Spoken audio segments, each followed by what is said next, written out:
Oi gente, tudo bem? Pra quem não me conhece, meu nome é Rita e eu tô aqui hoje pra fazer o primeiro vídeo da série dessa leitura compartilhada lendo Yaya Garcia. Então, gente, eu vou avisar o seguinte, vai ter spoiler nesse vídeo, tá? Esse é um vídeo pra quem tá lendo junto comigo Yaya Garcia. Se você não tem problema com spoiler, pode ficar aí assistindo uma boa. Mas, infelizmente, eu não vou ter como falar dos 5 primeiros capítulos de Yaya sem contar o que aconteceu, tá? Conforme prometido, eu estou aqui de volta para falar sobre os 5 primeiros capítulos de Yaya Garcia. O que eu posso falar? Esses 5 primeiros capítulos de Yaya Garcia realmente me surpreenderam, muito mais do que Helena, sem dúvida nenhuma. Yaya Garcia já ganhou ponto comigo porque tem um começo muito mais simpático, vamos dizer assim, com personagens mais agradáveis em algum sentido do que Helena. No primeiro capítulo a gente é apresentado a Luiz Garcia, que é o pai de Yaya Garcia, certo? E na minha opinião é um personagem até bem simpático, agradável mesmo, sabe? E aí eu vou voltar a lembrar aqui o que eu já falei lá no Snap essa semana, que eu gosto muito das descrições dos personagens do Machado. Ele costuma ser muito detalhista no físico desses personagens, na maneira como eles se comportam, como eles andam, como eles vestem, como eles deitam, como eles levantam, como eles vivem, né? Como que é a rotina desses personagens. O Machado detalha muito isso pra gente.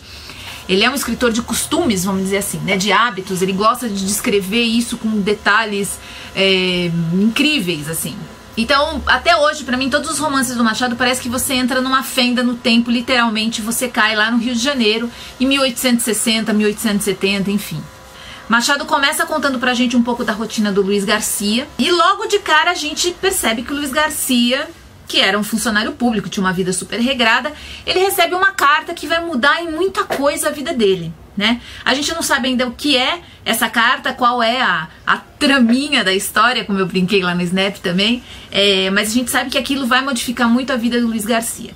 Luiz Garcia era um homem que ficou viúvo e decidiu se isolar lá em Santa Teresa, no Rio de Janeiro, arrumou uma casinha sossegada, né? E isso é muito comum, é muito típico nos romances do Machado, sempre ter um ermitão, assim, aquele cara que não quer se meter, que não quer confusão, que quer ficar quietinho no canto dele, mas parece que a vida vai lá e joga um monte de bomba em cima do cara, né? Ele fala pra gente já perto do final do capítulo, depois de falar muito dele, dos hábitos, dos costumes, da casa, enfim, ele entra com a novidade que ele tem uma filha, que é a dita da Yaya Garcia, que nesses primeiros 5 capítulos, gente, praticamente inexiste, né? A gente não vai ouvir falar da Yaya Garcia nesses 5 primeiros capítulos, a não ser nesse primeiro em que ele apresenta a filha.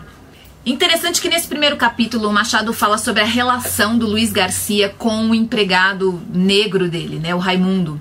E se eu não me engano, eu não consegui encontrar aqui, mas acho que Raimundo era alforriado, né, e mesmo assim tinha uma dedicação enorme e incrível pelo patrão, pelo Luiz Garcia. Olha só, falando sobre o Raimundo.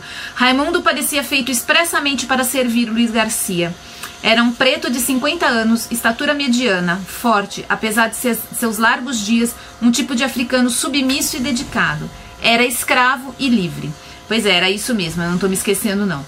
Então, eles são as estrelas do primeiro capítulo. E a Yaya chega no final, na verdade, aparecendo ali, sendo descrita como a filha querida e amada, e uma criança cheia de vida, cheia de alegria, aparentemente uma pessoa do bem, tá? No segundo capítulo a gente já tem a apresentação de um novo núcleo nessa história. O núcleo de Valéria, que é uma esposa de um desembargador, uma pessoa muito conceituada, que teve relações com Luiz Garcia, enfim. A Valéria pede numa carta e no encontro que Luiz Garcia interfira por ela junto ao filho para que ele vá para a guerra. E aí começa aquela coisa misteriosa, né? Que mãe é essa que quer mandar o filho para a guerra correndo o risco de perdê-lo? Por que ela tá fazendo isso, né?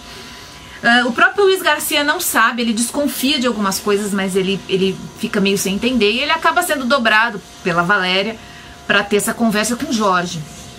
Jorge, o filho de Valéria, né? E aí aparece o primeiro personagem que eu considero assim mais machadiano, que é o Jorge, que são esses homens fracos, tomados por um sentimento inoportuno, quer dizer, um amor que não vai vingar, por uma pessoa de alguma maneira em que que tá impedida de viver essa história de amor também. Eu acho esse tipo de personagem muito típico do Machado, né? Esses homens fracos, muito absorvidos pela dor, pelo sofrimento, que não tem uma reação, eles costumam ser o foco normalmente, pelo menos até agora, do que eu já li dos romances do Machado, o foco dessas histórias, né? Depois a gente vem a saber nos capítulos seguintes que Jorge tem uma paixãozinha aí que muito desagradou a mãe dele, que é a tal da Estela, né? E a Estela também aí já entra como uma das personagens mais sinistras, mais difíceis de ser entendidas, porque ela tem pouco destaque, mas ao mesmo tempo ela é importante na história por conta desse sentimento do Jorge.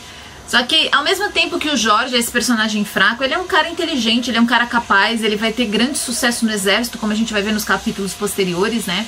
Ele fala o seguinte a respeito do Jorge, e por isso que eu digo pra vocês, pra gente prestar bastante atenção nesses personagens mais fraquinhos na história dele. Veja só. Havia ali a massa de um homem futuro, à espera que os anos, cuja ação é lenta, oportuna e inevitável, lhe dessem fixidez ao caráter e virilidade à razão. Então, quer dizer, o Machado sempre fala muito do tempo, né? Aliás, aqui no Yaya Garcia eu grifei várias partes em que ele fala sobre a ação do tempo nas pessoas, nas situações, enfim. Bom, quando Jorge resolve finalmente ir para a guerra, antes ele resolve se declarar para Estela e toma uma bota federal, que já é um termo usado pelo Machado. Vocês sabiam disso? Tomar uma bota era um termo usado pelo Machado, se eu não me engano, em A Mão e a Luva, ele usa esse termo para um personagem que toma um fora. Eu achei incrível. Tem gente tomando bota há muito tempo aqui no Brasil, gente. Ai. Bom, no último, quinto capítulo que a gente leu já, acontece uma super reviravolta na história. Jorge, que tá lá na guerra, fica sabendo que a Valéria, sua mãe, morreu. E, para sua surpresa, Luiz Garcia se casou com Estela, que é o grande amor dele, uma menina. Estela era uma jovem, muito jovem, e Luiz Garcia já era um senhor que não queria mais se casar, estava escondido em Santa Teresa. Por que isso tudo aconteceu na história? A gente vai descobrir agora nos próximos capítulos.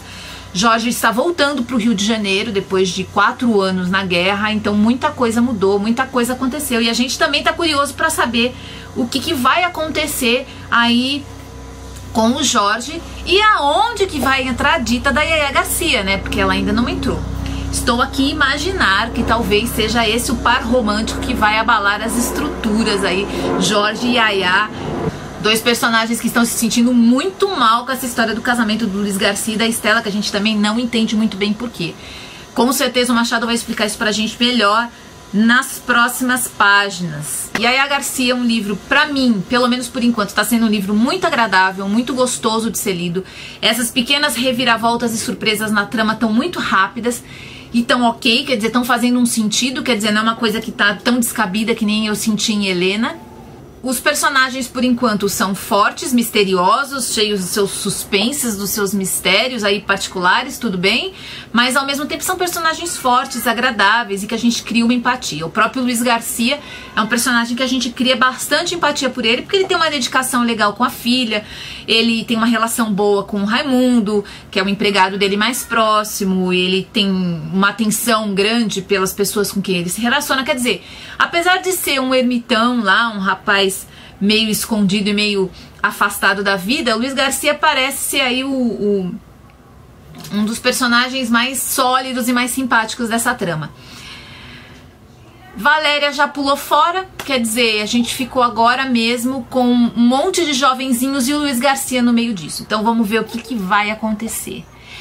Gente, por favor, deixa aí embaixo nos comentários o que vocês estão achando, o que vocês sentiram, o que mais chamou a atenção de vocês nesses primeiros 5 capítulos pra gente poder trocar ideia, tá?